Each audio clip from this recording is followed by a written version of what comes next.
And welcome back to Crystal Coast Real Estate Television. I'm Bill Hitchcock. It's time to get on with our latest segment. We asked you if you had a real estate question, comment, or concern, email me and we'll answer them. Our very first one comes from John out of Newport, and he has a very good question. He says, what is a buyer's broker?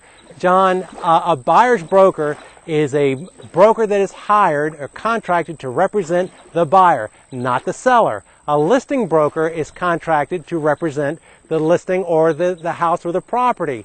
It's very important to understand that a broker here in North Carolina has a legal obligation to look after their client's interests first. They have to put them first.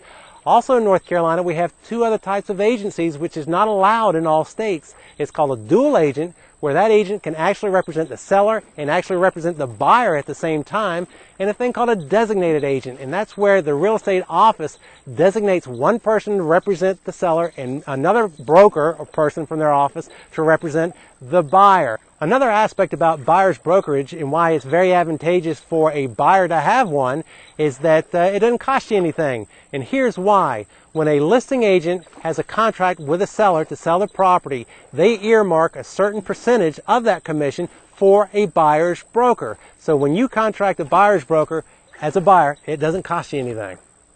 And last but not least, one of the most important aspects about buyer's brokerage is you definitely want to be represented by a North Carolina licensed real estate broker in any real estate transaction. Think of it this way. Would you go to court without a lawyer? Well, that's basically what's going on when you contract a buyer's broker, because I can guarantee you that the seller has a listing agent on their side as well. If you have a question, concern, whatever about real estate, shoot me an email here at the Hitchcock Realty offices at bill@hitchcockrealty.net. That's .net, not .com.